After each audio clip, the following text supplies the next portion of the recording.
If you're expecting that I will tell you always cut 200 Hz or always boost 10K, you will be disappointed. And you shouldn't really follow tips like that.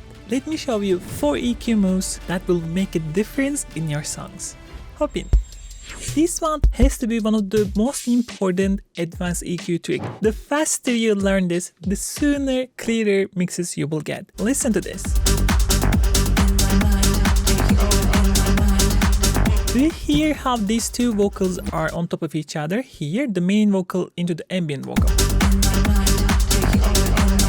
Not good. The classic EQ theory will tell you, okay, go to your main vocal, boost there that you think it's important, that's fine. Down here, 1.5, and then take same EQ cut from the other sound. It kind of works, but the problem is when you go back to your ambient sound, you have a stationary EQ over here.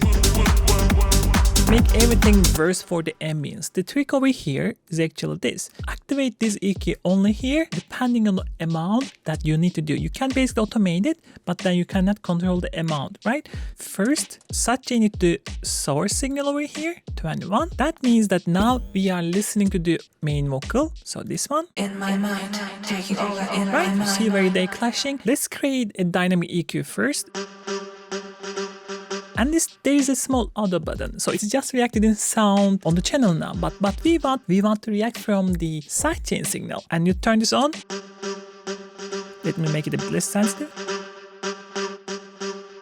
Now it's coming back, right? We can even make it less sensitive, like that.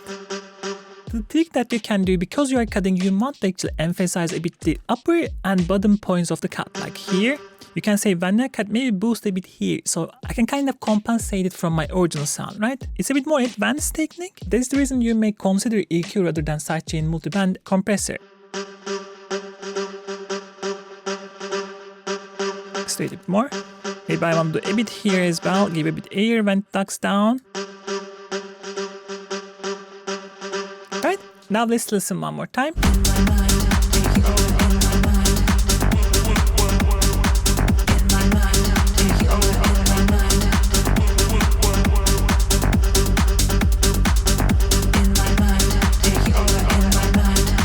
Extremely useful technique. If you have dynamic EQ, you can most likely do this. If you need solid presets and samples and classes, take a look at mercurialtones.com. You will find everything you need.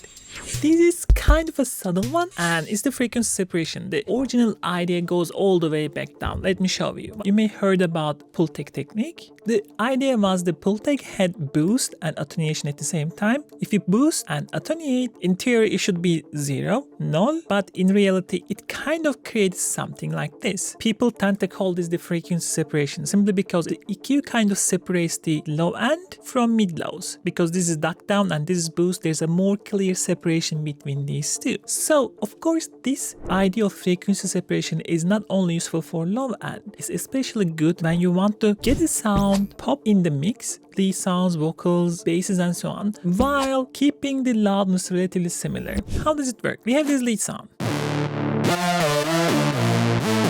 And we have this booster mix. This is the chorus part.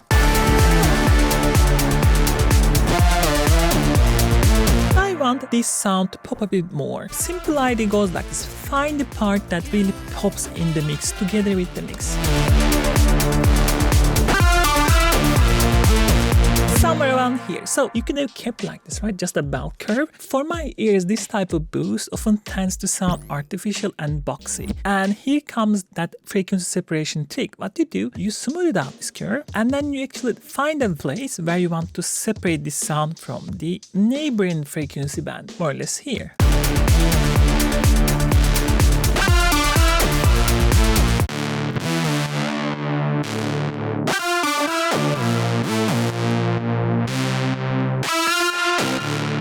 Clearly here, it kind of separates those mid-highs from the mids, more or less. That means that the mix has a space there you can utilize a bit more. Let's listen. Muddy.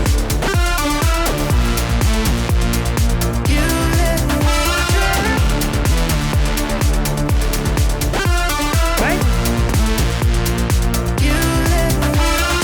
The important important thing over here is like always want to start with a big bell, something like this. Find a place that it makes sense and then smooth out the curve and bring a separation right below the curve so it can clean that muddiness sound and give a separation a bit more. Simple trick, I love it, give it a chance.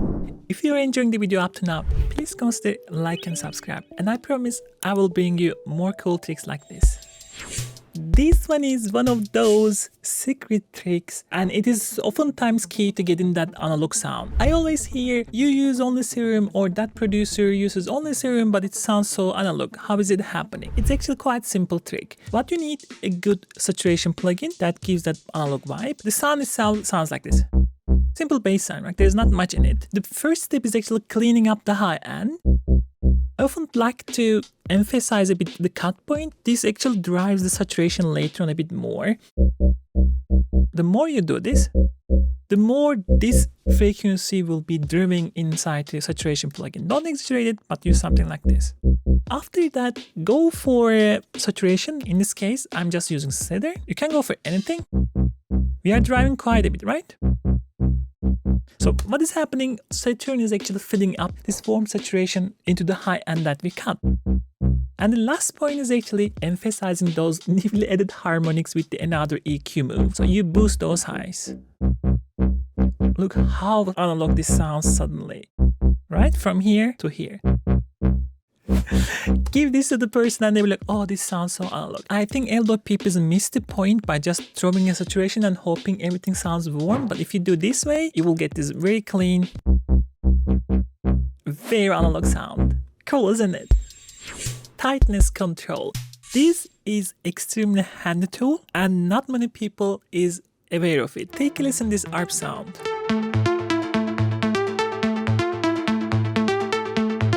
It is cool, but it's a bit all over the place. So what I want to enhance the tightness, and for that there's a simple EQ move that you can follow along. The first thing that you need to do is figure out where the top end of the sound.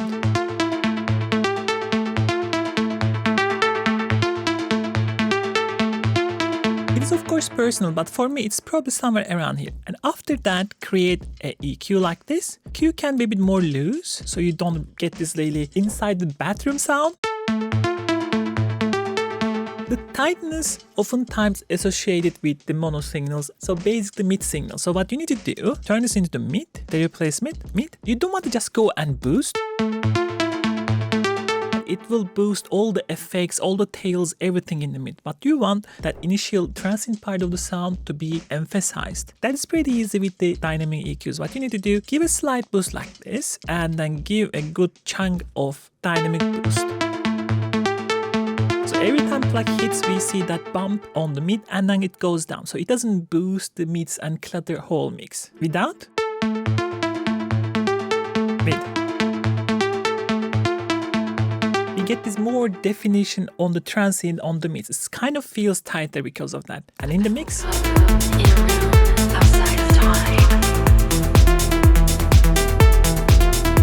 this also works very good with the drums. Take a look at these hats. Without, with.